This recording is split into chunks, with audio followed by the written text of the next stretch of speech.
I'm Coach Tarek. And I'm Vanessa. We are your movement experts, and we are here to educate health and fitness professionals with the tools to create real change for and within the industry.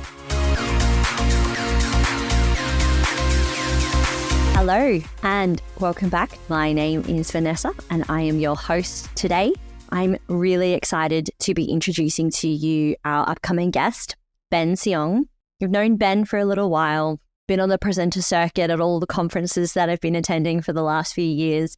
And it was only recently in about 2022 where we got to know each other a little bit more. We were both presenting at AFC and his personality really stood out to me because for me, Ben is quite traditional in his approach. He's very science and hypertrophy and body transformation. And that's definitely not in my wheelhouse as a coach and as a trainer. I really love his ethos. I just think he's an incredible human and someone wholeheartedly worth listening to and learning from. He's Australia's leading body recomposition expert. He's an international presenter, he's a strength coach, and he works with top-ranked athletes across 16 different sports. He also has his own education company called Learn ASP, and it's a really great resource where they're educating trainers all over the world, specifically on fat loss, hypertrophy, and nutrition, and really applying these with the latest research and the latest application processes. This is a really interesting chat and one for me that, like I said, is really out of my wheelhouse. So it was so great to learn from Ben and understand why he does what he does, but also how he does what he does. And from someone who's a complete non-traditionalist, this might be the one for you traditionalists out there that you're like, yeah, I really wanted to hear this technical deep dive into training and different philosophies. I am so keen for you to hear this episode, so I won't hold you back any further. Enjoy.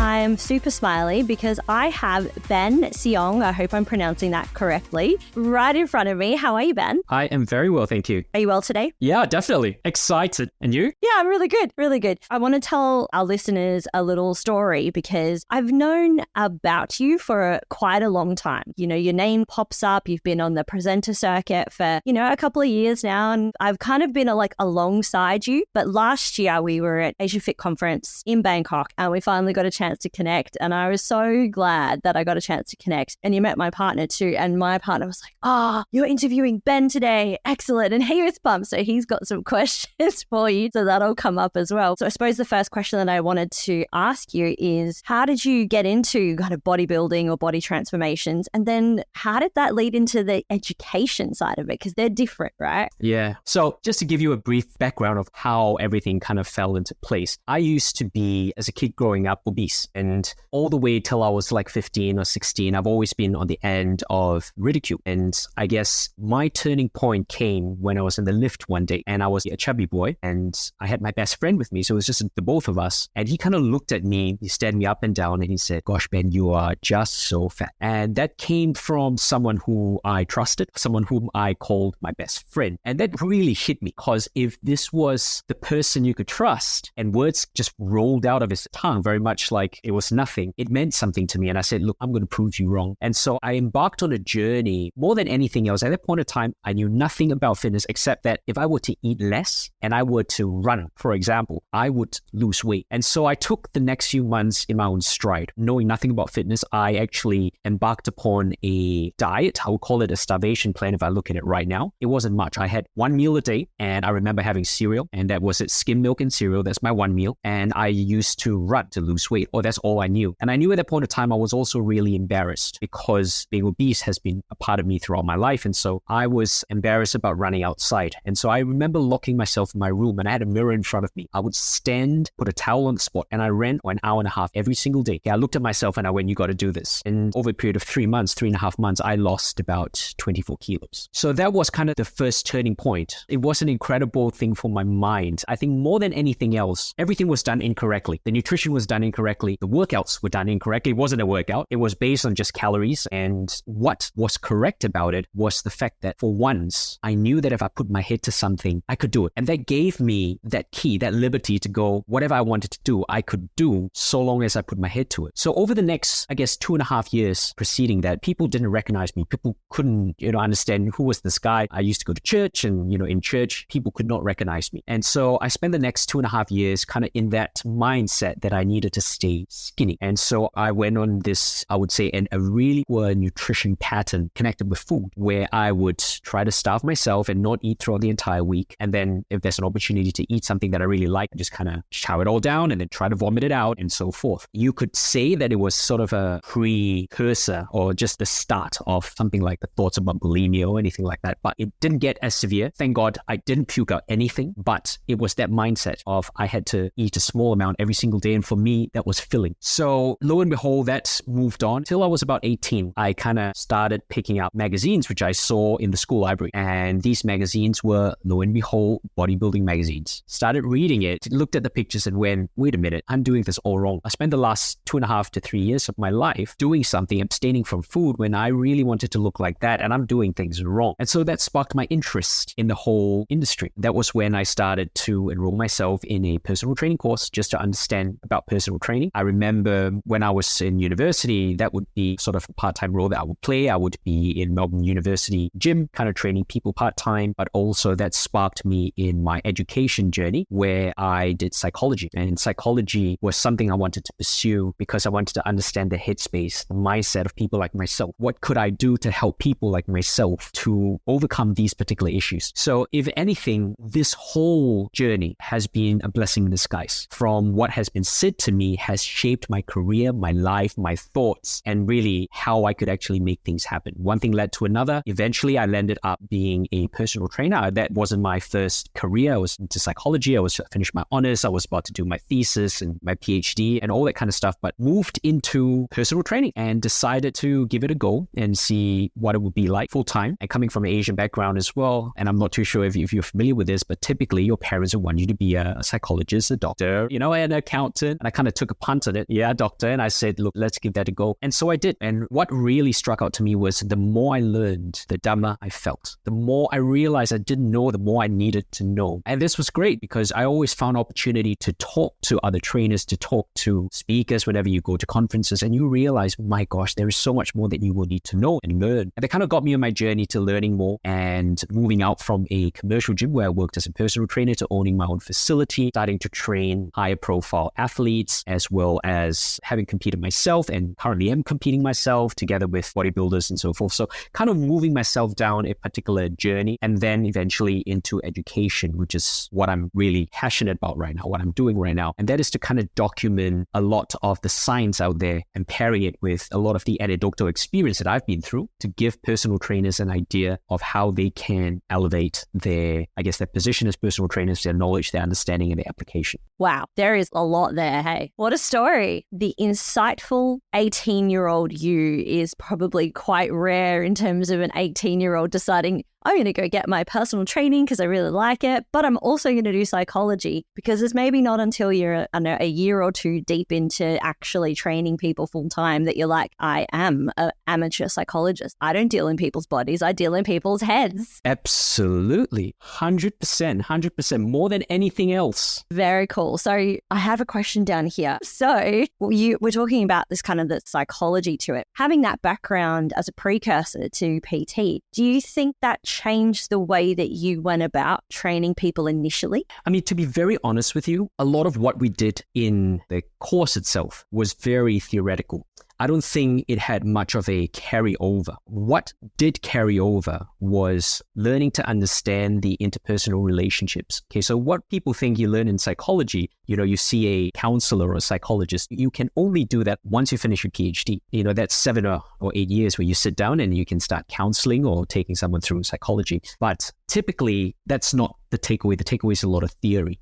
But what I did find was that space gave me an understanding of the importance of psychology within the context of sport as well as personal training. When I was doing psychology, it's interesting because sports psychology wasn't a big thing. Now it actually is. Speaking with athletes, understanding their mindset and how they can actually completely change their behaviors while they're playing the sport to excel is super critical. So diluting a lot of those particular concepts to our general population clients is extremely important. You realize that talking to them about, for one, being able to come to the gym and perform certain actions again and again and again, we call that consistency.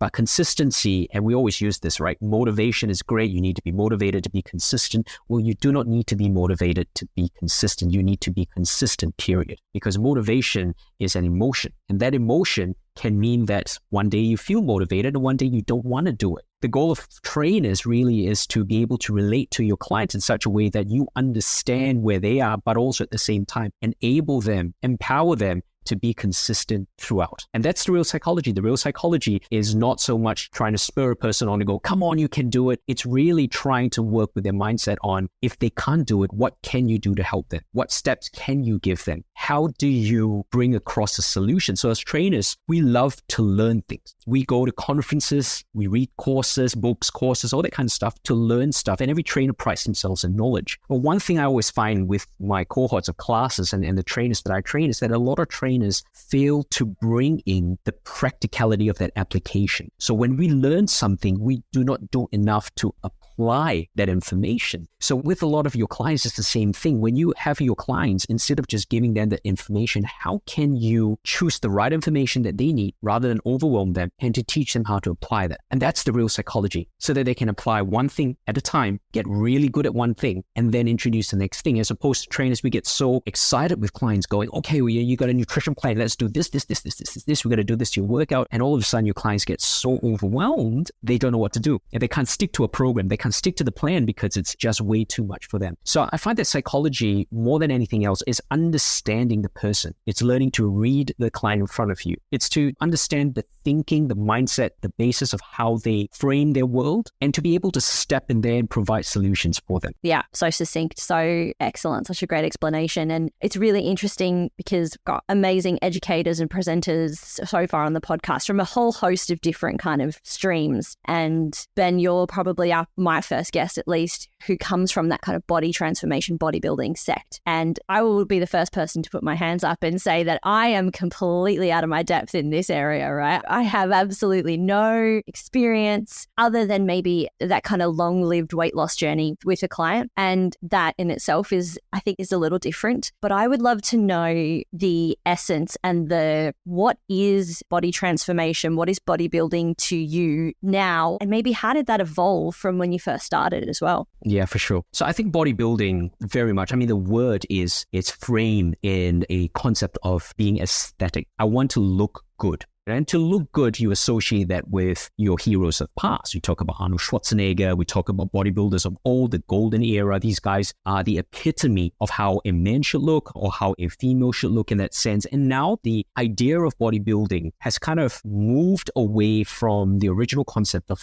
health into that just of plain looks. So if I look a certain way, that means I am healthy. That means I've got my life on track. And it's so far from what bodybuilding is right now. And bodybuilding is about looking a certain way, yes, but it means also doing whatever it takes to look that way, which really is a compromise on your mindset, compromise on your health, right? And a compromise on your message to the rest of the world. And it's saying, do whatever you need to do, take whatever you need to take, so long as you look that way, you're a bodybuilder, and that's fine. And every single country that I've taught in still epitomizes that physique as healthy. And this is one thing people need to know, that bodybuilding is an extreme sport. By no means, when you go into 8%, 7%, 6%, that's going to be healthy. You are compromising optimal health. My role is to make people understand that, can you actually get lean? Can you hold a certain amount of muscle?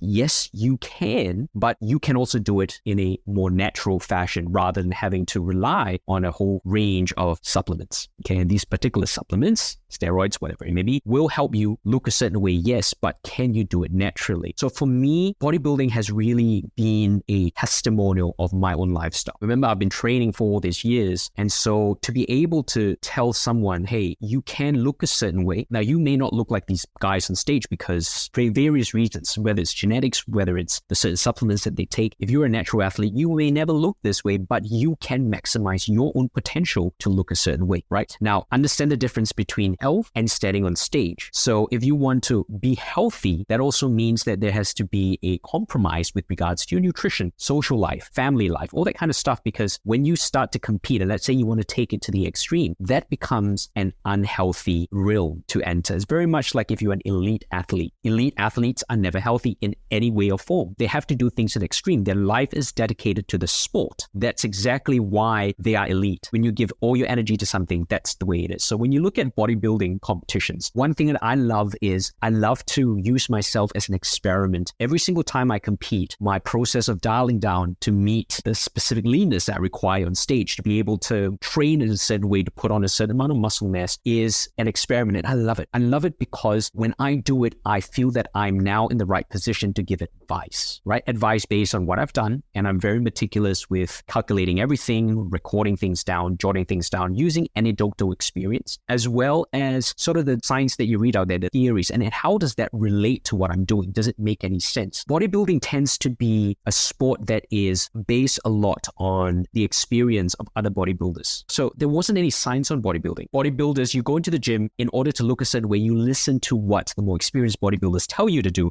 You listen to that and you do whatever. You don't question it, right? And there is no science. For a lot of the countries that I teach in, a lot of people believe to look that way, you need to take illicit substances to look a certain way. Well, you don't need to embark on that. I mean, look, it's your choice, but at the end of the day, you don't need to embark on that if you don't want to. There are ways on how you can understand your body better. And so I guess my role right now, my passion right now is actually bringing that information to people about health. That health has to be a holistic concept of the mind. That relationship that you have with your body and food is extremely important. I would tell people that come to approach me with regards to bodybuilding shows, it's important to understand their mind first. If they already have a bad relationship with food, like a lot of bodybuilders do, you don't want to start them at bodybuilding because it would only exaggerate that whole situation, right? So they need to come to terms with loving themselves. They need to come to terms with understanding what foods are healthier for their body. It's not just about eating. It's about what foods are you eating for recovery? What foods are you eating for optimal health? More than I like the taste of this or I like the taste of that. And there are things around the whole process of bodybuilding that people need to understand before they embark on sort of the competition itself or that area itself. So it's not mainstream. It's definitely a niche area, and it's a very misunderstood niche to people looking in because of the size of a lot of bodybuilders nowadays and sort of the reputation that is being built. But bodybuilding originally stemmed from what health was. You didn't look like a bodybuilder because you trained a certain way,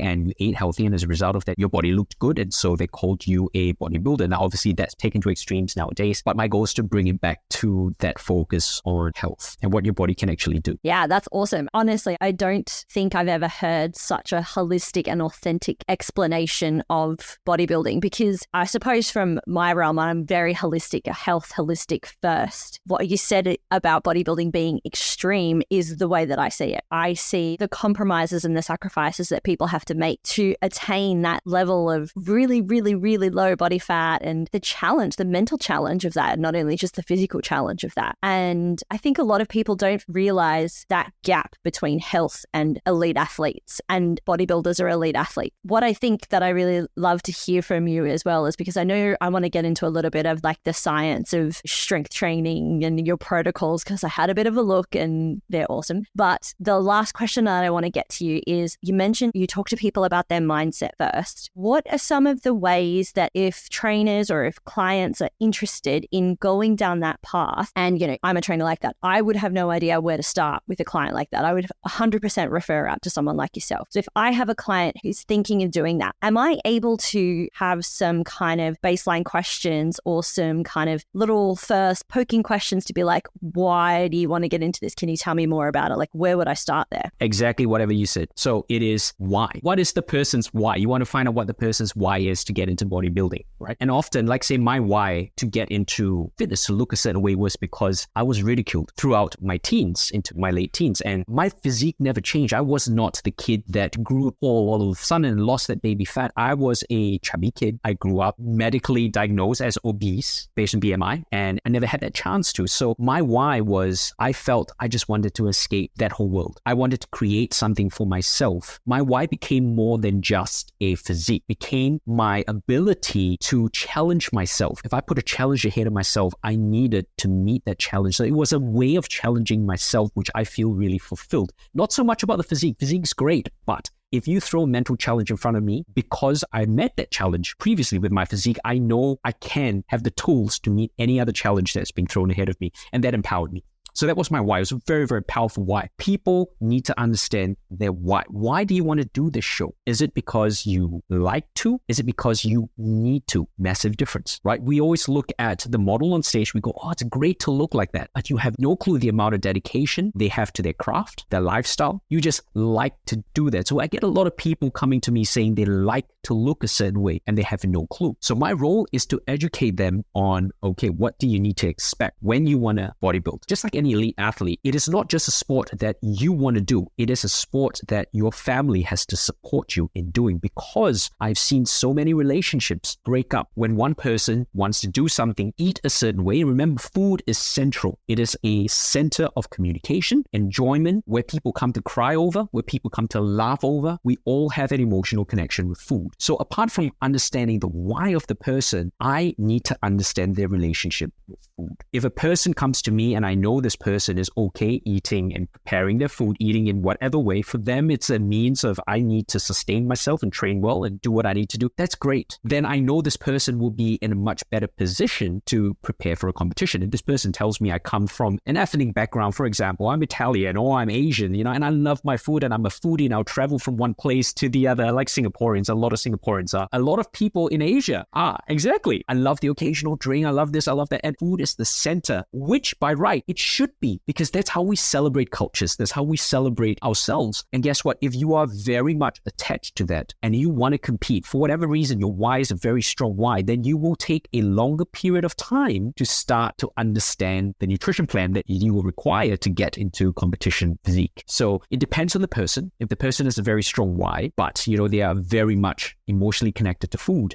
it will take a longer period of time to prepare them, right? If the person has, I guess, a very base connection to food is just for recovery, and I'm fine if I don't eat these foods, like seriously fine, it will take a shorter period of time. So I always find, the questions you ask is based on what the why of the person. It is often based on their situation of connection with food. And the other thing is with family. If let's say you have children, if you have a spouse, for example, or a partner, and your partner bonds with you over food, that will be an issue, right? It's a lot easier if your partner is already a bodybuilder or is already training in the gym where they are more strict with their nutrition. And that's why you see a lot of elite bodybuilders only go out with elite bodybuilders, because there is no one in the world that would understand them. Bodybuilding is a sacrifice through and through. And I'll tell you why. If you haven't seen it from this lens before, we all talk about the fact that starvation is no good. We don't want to starve ourselves. We look at countries that are starving and are hungry, and it's not something we wish upon our worst enemies. It's not. Yet bodybuilders choose to starve themselves. It is a choice you make. You have come to the stage where you have an abundance of food, but you tell yourself, I choose to starve to cut down my calories so that I could look a certain way for stage. I choose to be in a very horrible position where my mind doesn't function properly, where I feel extremely weak, my immune system probably doesn't work as well, but I want to stand on stage to look a certain way so that I get judged, not based on my character, not based on how much work I put in. I get judged based on how I look. Now, if you're willing to put in the work for that, okay, let's talk about you starting. But if you're not and you don't understand this, there's going to be a problem. So I need to put this out to clients, because people often love the way bodybuilders look, but they do not know. They don't comprehend or grasp the amount of time and dedication that goes into this particular craft. Yeah, I'm really enjoying hearing all this, and I 100% agree. Like I said previously, I don't have any personal experience with bodybuilding, and my personal experience with bodybuilding is watching my partner be a bodybuilder. And he was a bodybuilder when we first met. And like you said, he had trouble in past relationships because his partners wanted to bond over food or would push the food onto him. And he has a very strong will, and he would laugh at me saying this, but he's super stubborn like me. And he's at that point where he was was comfortable enough to be like, no, this is the path that I'm taking and this is what I need to do to get there. And I'm being true to myself by saying no to you. And by you pushing it on me, it's actually not supporting me and it's not giving me a place of safety that I need in my relationship. And that's a really hard place to be. And I think the family support or the spouse support, partner support, friend support is a really missed conversation that a lot of people have in the industry when they're looking at competing in bodybuilding or in any other athletic event, because you need the people who are closest to you to be your best and most fierce supporters. I would sit there and watch him when he was doing his shred be starving and eat a bag of spinach and drink some psyllium husk just to get something in his belly that was low calorie because he couldn't eat. And for me as an Italian, food is a love language, right? And so I had to work really hard to not offer him things, and I didn't have to change the way that I wanted to eat because I didn't want to do it. It's definitely not on my agenda, but it is on my agenda to make sure that his safety is there and that I'm supporting him. So for sure, like, it was really hard. I'm not going to lie. And I probably failed at points for sure, but that's a massive conversation to be had. Yeah. I'm a better feeder than I was previously because of him. Alrighty. A couple more questions I have for you. I had to dive into your website and onto your Instagram. You should go check it out. It is excellent. I saw a huge array of different strength protocols and training periodization plans and like the whole host of it. Is that talk about the meticulous like calculation of it? How deep into planning those sets, reps, periodization plans do you go for your clients? Oh, personally, I spend a lot of time. I could nerd out on this all day. It's like talking about computer games for me. Periodization is an art form. It is an art form of how you put programs together based on certain blocks of whether it's time or the focus that you want to make sure that at the end point, your client actually gets to where they need to be in terms of strength, in terms of how they look. You can periodize anything from nutrition all the way to training itself, right? And so when I look at training plans, typically periodization is a concept that's applied to athletes. And so with any sort of athletic training, you do want to periodize because they've got their season, they've got their off season, they've got their preseason, and there are certain things that you would do in their preseason that is going to be different from them training during the season, for example, the types of workouts, how you combine them together. My goal then is to be able to dilute this information for, first and foremost, general population clients. Can you still periodize programs for general population? Yes, you can. Can you still periodize programs for bodybuilders? Yes, you can, because in these two faculties, for whatever reason, programs are not periodized. A lot of trainers would train their general population clients based on ideas. So they'll go in and go, okay, I know what I want to train you. I've got 3 days to kind of train you. Let's work with primal movements. Let's go with your squats, your deadlifts, and okay, great. You've got an idea of what you want to do. But every time the client goes in, the program changes. For most personal trainers, even for myself to start off with, I never, ever did write programs. Periodization was something that I've learned along the way, and I've learned to apply it and continuing to learn how to be a master of applying periodization, because most trainers don't.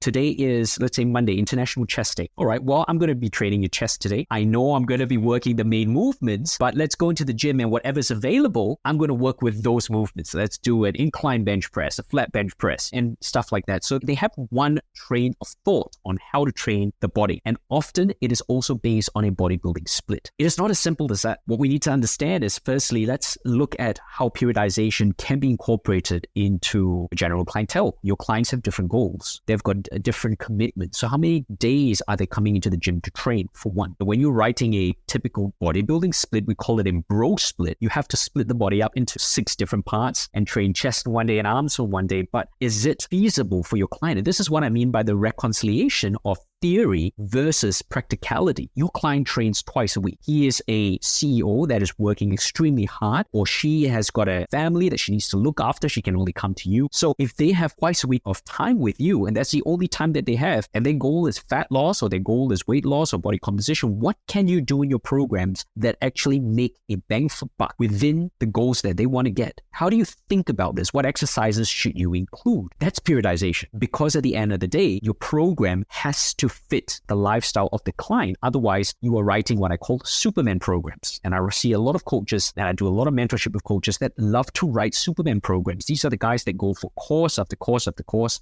They learn a lot of stuff. They write programs that look super sexy on paper, but you know what? They can't do it themselves because the rest times are too short. Programs are too difficult. They demand too much of their clients without trying it out on themselves. It's not practical. The results of your clients don't come from how much knowledge you have. The results of your clients come from how well you can teach them to apply the concepts that you've given to them and for them to get a result. So for me, the best coaches are not the smartest coaches. The best coaches are the coaches that can put a lot of theory into practicality that your clients can comply and get a result out of that. So periodization has to take that into account. It has to take understanding the days that your clients are training all the way to, okay, well, if they were to train in this one day, what exercises are you going to give them? How do you order the exercises? Is there a method to how you order the exercises? What about the speed of movement of each particular exercise? What if I wanted a pause in a particular position? Where do I place that? What if I wanted less rest time between exercises? What is the reason for that? You can see the more I talk about it, the more moving parts there are to periodization itself, right? So it's an entire course more than anything else on how to periodize. It is a topic that I can speak about all day, I can geek out on, but it is what I love because you are never stagnant with understanding periodization. The more I learn right now, every day I'm learning, every day I'm reading, the more I learn, the more I realize, hey, I can actually do this with my periodization. I can add this in. There are ways to think around how you structure programs. So the concept of periodization is never stagnant. If you feel like you're the master of periodizing programs, you're probably in the wrong field. You can never be a master. You can learn and learn and learn and apply well. And that's really it. I love it. I love how I can almost see you like hone in Hawkeye on those details. And I absolutely love it because I love periodization. My ADHD brain struggles with the details. I like the concept. I like the overall thing. However, I will say to you that you're 100% right in saying that you'll never master it. And the reason why you won't ever master it is not because you won't master it. It's because you're always going to have someone who presents to you something that you've never seen or you've never noticed before. And then all of those things that you've learned, you're like, well, that doesn't work. I got to try something else. Yeah, it's not you, right? Exactly right. But what better way to learn about periodization than to have clients like that? If none of your clients challenge you, go find clients that challenge you. That's how you learn. You know, you learn by finding clients that you know nothing about, that you can work your knowledge on. That's exciting. Love it. I love, if you're only listening to audio, 100% go and check out how like Smiley, we both are talking about nerdy periodization and strength protocols because it's very exciting. We could probably talk to you about this for the next 4 hours and we'd still get right into it. Excellent. Let's talk about just a couple more questions. Who have been the biggest influences for you in terms of learning or modeling yourself perhaps, or learning from people, and what has helped you with learning from others? Yeah, for sure. I think to be very honest with you, when I started off as a personal trainer, the one thing that I looked forward to doing was to be able to get my clients to smile, to be able to give them such an atmosphere that they love training with me. So it wasn't about the theory or knowledge or anything like that. I remember I knew nothing about periodization to start off with. And so to be very honest with you, I modeled myself on celebrity trainers that I saw on television, celebrity trainers in The Biggest Loser, because they were there to motivate. You know, you have an idea of, okay, if I wanted to get somewhere as a trainer to have a status, I should mimic these guys. But obviously, the more you learn, the more you realize that that's not exactly correct nor necessary. And you kind of move on and find different mentors along the way. So I started off by just wanting to build energy. My idea was I needed to build energy within a session. Now, how do I transfer this energy into results?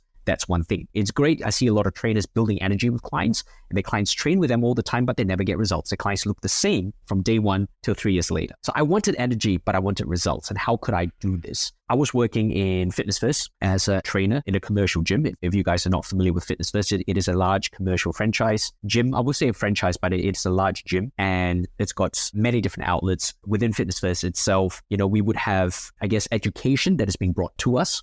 So there were different people that brought different types of education. I learned from individuals such as Paul Chek, if you're familiar with him, who founded the Chek Institute. And he was all about holistic eating, holistic living, holistic training. And the word holistic is being stretched into, you know, circus training, which they call circus training as holistic training. It is not. And from one faculty where, you know, I remember at that point in time, the gym only did Chek stuff. Everyone loved Paul Chek. check. Everyone loved his stuff. And every trainer was doing a variation of something to do with check. And if you saw another trainer do check work, you're like, hey, that's a good trainer. So it's based on what they did. And then there was a phase where we started to move from that into more serious strength training. And this is where Charles Poliquin came to the picture. I would consider Charles one of my main mentors. He's definitely someone who gave me a much better idea with regards to specificity on training, as Charles was big on training athletes. And so I would do a lot of his courses, whether it's within Australia or travel overseas to America. And I spent quite a bit of time there every year doing his internships and doing his courses, picking his brain and understanding,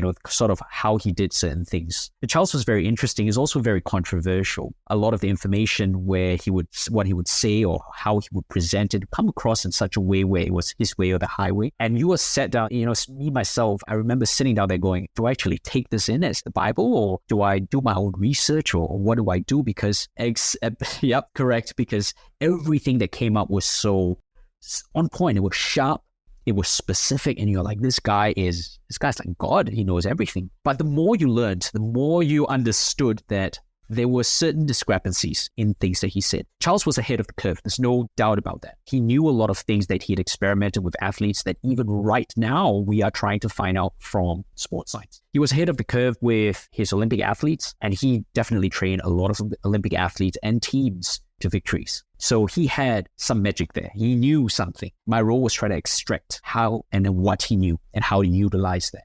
But also coming back to a reality where I dealt with general population clients to start off with. I did not have athletes to begin with. How could I translate all that high-level information into general population? And that was my challenge. And so I had to, move across to go learn from a whole range of, other presenters and other faculties out there that gave me a much better idea of how you could relate that information to general population. So there were a whole array of different names you can find, from bodybuilders to powerlifters to just general strength trainers, for example, that were good enough to give me that information, whether I did a course or I had to buy their time, but to learn that information so that I could be more effective in translating what I've learned. I think every trainer, if you're a trainer that's listening to this, you will realize that your journey is going to be extremely different from the next trainer next to you. What you learn eventually will become yours. And your role is not to be someone who regurgitates. Your role is to take that information and to be critical of the information that you take in and learn how to apply that effectively. And this is where you find different mentors along the way. Who is your original mentor may change along the way. And it's great. Like, I've got students right now who I see very, very, very successful in what they do. In fact, surpassing me massively in their financials because of what they are doing, in the way that they're approaching the fitness industry. And I look at that and I go, this is great. Because at the end of the day, the role of a mentor is not to stay above your trainees or your mentees, is to see them succeed way beyond you. And you've done something right, whether it's to plant a seed in their mind or to push them along to go, you need to go out there to learn what actually resonates with you, to do well in your own role and carve that name for yourself. And so, yes, I'm continually on that journey myself to learn, to be better. That's awesome. So good. Yeah, I love it. I knew you did both Check and Poliquin, and yeah, a lot of their stuff still rings true so clearly. And I think particularly with Poliquin, I think that him as a package was really part of what made the information that he had for those high-level clients so powerful. And I think there's a definite aura around that. When you're trying to take information and apply it to you, you always have to kind of pick the bits that work. And I think that is a challenge, but a really great challenge for everyday coaches and trainers, because you're never going to be a Poliquin because that's him. You're going to be what you are. And just the people who you influence, that doesn't mean that it's lesser or smaller or bigger. It's just who you're influencing. And I think if you can take whatever information that you learn and really apply that to the people that you're working with, and remember that you're influencing them, that can mean so much to someone. That helps you keep ahead of those learning curves as well, I think. Yeah. All right, Ben. This is my last question for you. And this is a question we ask everyone who comes onto the podcast. So if you could change one thing instantly about the fitness industry, what would you change right now? If I could change one thing, okay, I feel that there's too much division within the fitness industry. What I mean by division is that every faculty likes to, I guess, remain quite segregated on its own ideals. So say, for example, sometimes when you look at sports-specific trainers, a lot of sports-specific trainers have a certain mindset about movement patterns, about what needs to be used. Let's say you step in a sports-specific gym. A lot of sports-specific gyms do not have bodybuilder equipment. It doesn't have machines in there, not enough machines anyway. They have a lot of barbells, a lot of dumbbells, sleds, functional equipment without the use of machines, because the body is functional and you need to be training the body in a functional way because sports functional. And I completely agree with that. But at the same time, bodybuilders are the same. I will never do anything functional because my function is to stand on stage and to look good, be aesthetic. So I don't need to, have slosh bags and swing this and to swing that. Again, it's a particular mindset. What I like to see is individual trainers, for example, learning to break through this segregation and to learn that every faculty has an idea, and all these ideas come with a range of different tools. Tools are only as good as how you use them. So if you are using barbells and dumbbells only and understanding the body is, functional, it behaves that way, yeah, it's great. But there are certain muscle groups in the body, for example, that need to be worked in isolation. Your calf muscles, for example, you realize that you have two calf muscles, essentially, right? Your gastrocnemius and your soleus. One needs to be worked when your knees are bent. One needs to be worked when your knees are straight. They need to be worked in isolation. Why? Because that is the function of those calves. And you don't work them in isolation, you will not potentiate growth for those particular muscles or strength. And you understand that your calves is a very, very important stabilizer of the knee as well. So for example, a lot of sports-specific coaches will never do calf raises. Why? Because I understand that you are running in sport, but something like a seated calf raise where you're working your soleus, that's being taken out of the equation, especially when you're running. So are you not working your soleus effectively because you refuse to do an isolation exercises because that's a bodybuilding movement? Well, we need to see the body as a whole concept, So I would say breaking down that division to understand that every faculty has a bunch of tools. And your role is to dig a little bit deeper to understand those tools. I will train and use bodybuilding training for my athletes at any one point of time if it benefits them. Same thing here. I would take sport-specific training, and actually use them with a lot of my bodybuilders to get them more mobile, because that's for longevity. Doing the leg press on its own accord will help your quads grow. Great. However, does it carry over as much as a squat? Doing the squats may not be the most comfortable thing for a lot of bodybuilders. It may proliferate more injuries if done incorrectly. However, it is definitely more functional on the basis that it integrates your hips together with your lumbar region and so forth. So faculties are there. I guess they exist, but they need to be broken down. And we need to take a more convergent stance on understanding these particular tools. So if there's one thing I could change, 100%, that would be it. I think we're very quick. And why I say this is because when you look at social media nowadays, everyone seems to be bagging out everyone. Like, you just, in order to make yourself look good, you have to put someone down or a different faculty down, or you call out a coach and go, this is bull crap, or, and we, for whatever reason, people like to see this. There is no need to see this. If our goal is to help build your clients and you want the best for them, there is no need to tear anyone else around you. I think people always aim to give the best advice. It is how well they are being educated in this. If they don't know as much, that's okay. You can always learn. Yeah. So I would like to see a lot more coming together rather than tearing apart. Yeah, that's such a great answer. I really appreciate that. Part of the reason why this no bodybuilder experience trainer has reached out to you, because I feel that. And who would I be trying to change things in the industry if I didn't reach out to people who, in a field where I have very little to no experience and maybe have even a little bit of negative bias towards, why I have to open myself up to that, and I have to understand my bias and why I might feel that way. So no, I appreciate you chatting to me so much today, Ben. It's been enlightening, and I wish we had about 4 hours longer. So yeah, if people want to reach you, where can they find your information? Or we'll put some stuff in the show notes, but is there anywhere in particular that's better to reach you? Yep. Yeah, absolutely. So 2 main areas. One of them is my Instagram at Ben Performance Coach. You can get me there, shoot your questions through. And the other one is checking out the website. It is learn-ASP, Australian Strength Performance, ASP.com. So learnasp.com. And that's a site where, there are my masterclass courses. where you can learn more about things like fat loss or hypertrophy in detail. There are seminars that I do there as well that you can buy in packages and understand. So these are short talks that you can listen to, as well as a mastermind group or class. And this is where, people can get weekly information. They can listen to live seminars. They can interact with a lot of my coaches from around the world that are also within part of this mastermind group, ask questions and kind of support each other in the idea is not to tear each other down, but to build each other within the fitness industry. That's awesome. Ben, I appreciate you and I appreciate your time. Thank you so much for coming on today. And I will be inviting you back if you'll be on. Thank you. No, thank you for having me. Absolutely. Well, thank you so much for having me. I truly enjoyed, talking. And again, like you said, there's so much to talk about. This could kind of go on forever, really. Yeah, let's do it again for sure. All right. We will be back again for another episode of PDM. See you soon. Catch you guys. Bye.